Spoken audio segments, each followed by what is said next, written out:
Students, आज जो है एस्टेट के हम क्वेश्चंस देखेंगे। फिज़िक्स का जो पीजीटी का एस्टेट होता है हमारा, जो एजुकेशन बोर्ड ऑफ हरियाणा लेता है। क्वेश्चन देखिएगा, the true statement regarding beta decay is that. इनमें से हमें सही स्टेटमेंट देखनी है रिगार्डिंग बीटा डीके। फर्स्ट देखिएगा, in beta decay mass number of the nucleus changes by unity.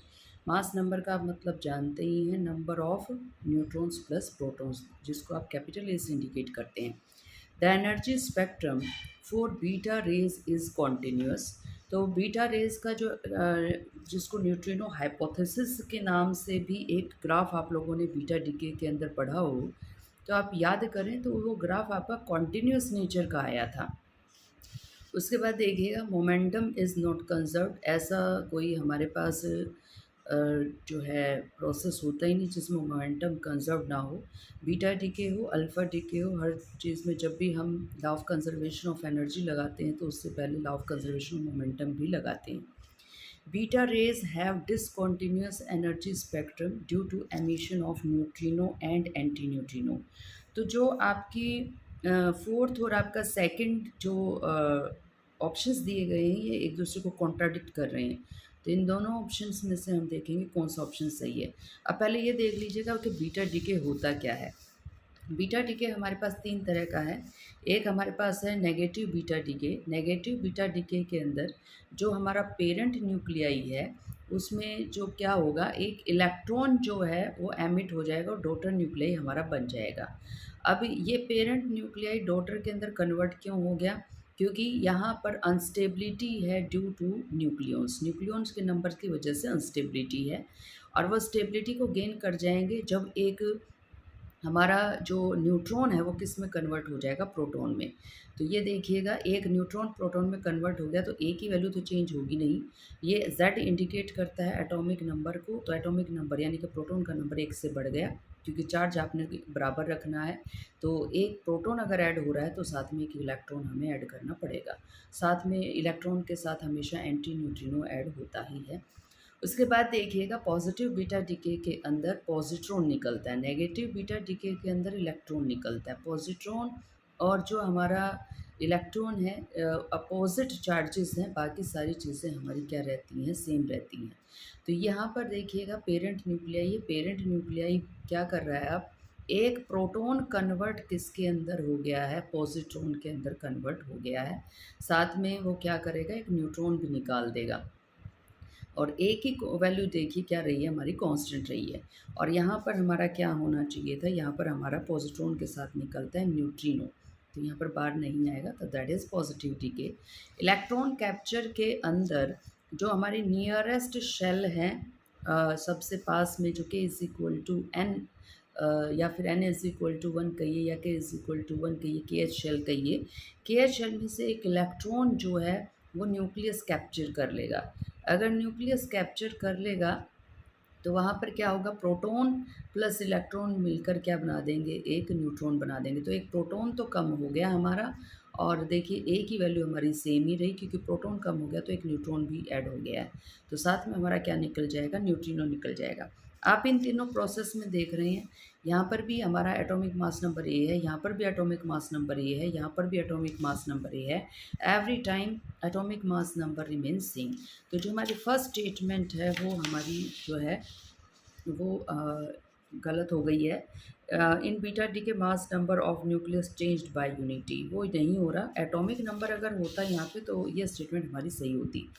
अब यहाँ पर जो हमारी डॉटर न्यूक्लियाई है, कुछ एनर्जी उसके पास चली जाती है, कुछ एनर्जी हमारा इलेक्ट्रॉन ले जाता है, बाकी बची कुची एनर्जी कौन ले जाता है, हमारा एंटी न्यूट्रिनो ले जाता है। यहाँ पर इसी तरह से जो है बैलेंसिंग ऑफ एनर्जी इसी वजह से हो रही है कि इलेक्ट्रॉन, पॉजिट्रॉन के पास जितनी एनर्जी है, बाकी एनर्जी जो भी बचेगी वो कौन ले जाएगा, हमारा न्यूट्रिनो ले जाएगा। तो यहाँ पर जो हमारे पास ऑप्शन आता है, ऑप्शन न्यूट्रिनो हाइपोथेसिस के according, energy spectrum for beta decay range और इज़ कॉन्टीन्यूस, क्योंकि बीटा एमिशन के दौरान जो है एनर्जी क्वांटाइज्ड नहीं निकलती। तो क्वांटाइज्ड नहीं है तो यहाँ पर न्यूट्रिनो और एंटी न्यूट्रिनो की कोई भी एनर्जी हो सकती है। तो इसको वो बैलेंस करते हैं। तो हमारी जो सेकंड ऑप्शन है वो सही ऑप्शन है। Moment the energy spectrum for beta रे इज़ कॉन्टीन्यूस। तो बीटा रे का जो एनर्जी स्पेक्ट्रम है वो हमारा कॉन्टीन्यूस नेचर का होता है। नेक्स्ट क्वेश्चन देखिएगा, डायरेक्ट क्वेश्चन है, ज़्यादा इसमें दिमाग लगाने की ज़रूरत भी नहीं है। Two metal plates separated by distance small d from a parallel plate capacitor of capacitance C naught. तो इसकी कैपेसिटेंस जो है हमारे पास सी नोट है। A metal plate of thickness T and same area is now inserted completely between the plates, the new capacitance of the system will be। तो new capacitance हमने निकालनी है और ये ऑप्शंस हमें गिवन है। तो ये देखिएगा किस तरह से ये पैरेलल प्लेट कैपेसिटर की बात की गई है। तो अगर ये पैरेलल प्लेट कैपेसिटर है तो यहाँ पर प्लेट्स के बीच का सेपरेशन तो हम डी से इंडिकेट कर रहे हैं। एरिया ऑफ द प्लेट्स जो है वो हमारे पास कितना कंसीडर कर लिया गया है, ए कंसीडर कर लिया गया है। और इसके बीच में क्या कर दिया गया है, यहाँ पर एक टी थिकनेस की मेटालिक प्लेट डाल दी गई है और इस मेटालिक प्लेट का एरिया भी कितना है, ए है। आप जानते हैं मेटालिक प्लेट के अंदर यहाँ पर कोई भी इलेक्ट्रिक फील्ड नहीं होगी। और अगर हमारे पास ये मेटालिक प्लेट नहीं होती तो हमें गिवन है कि ये जो हमारा पैरेलल प्लेट कैपेसिटर है इसकी कैपेसिटेंस सी नोट है। तो हम ये मान लेते हैं जब ये इंट्रोड्यूस कर दिया गया, जो हमारी मेटल है वो मेटल प्लेट इंट्रोड्यूस कर दी गई, तो अब नई जो कैपेसिटेंस है वो सी है। तो अगर आप याद करें सी और सी नॉट के बीच में क्या रिलेशन होता है जब मेटल प्लेट इंसर्ट कर दी जाती है, तो C is equal to C not divided by 1 minus T upon D. यानी कि टी थिकनेस है आपके पास मेटल प्लेट की, D is the separation between the parallel plates, ये है। तो इनमें से अगर देखें तो आंसर हमारा कोई मैच नहीं कर रहा। लेकिन अगर आप थोड़ा सा एक स्टेप आगे चलें, डी एलसीएम अगर आप ले लेते हैं तो डी हमारा ऊपर चला जाएगा और यहाँ पर बच जाएगा हमारा डी माइनस टी। तो ये देखिएगा D times of C not या C not times of D divided by D minus T.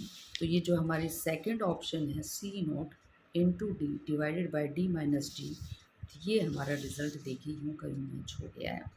तो ये जो है एस्टेट का लेवल आपको पता चल ही गया होगा। तो ज़्यादा आसान क्वेश्चन भी नहीं आते, ज़्यादा मुश्किल भी नहीं आते, अगर आप थोड़ा सा फार्मूलेज़ की तरफ और थोड़ा सा कंसेप्ट की तरफ ध्यान दें। एस्टेट का जो पीजीटी का होता है, ये हमारा फिज़िक्स का टेस्ट या एंट्रेंस एग्ज़ाम कह दीजिएगा, उसमें ये कंसिडर कर लीजिए कि +1 +2 और ग्रेजुएशन और इवन के मास्टर्स तक के भी कुछ क्वेश्चंस आते हैं। न्यूक्लियर फिज़िक्स के भी क्वेश्चन आते हैं, उधर से +1 में फ्रिक्शन के क्वेश्चन, एपरेंट वेट के क्वेश्चन, लिफ्ट के क्वेश्चन जो हैं हमारे आते हैं। तो अगर थोड़ा सा भी गो थ्रू हो जाएंगे तो ऐसा कोई एग्ज़ाम नहीं है जिसको आप क्लियर ना कर सकें। तो हैव ए नाइस डे, आज के लिए इतना ही।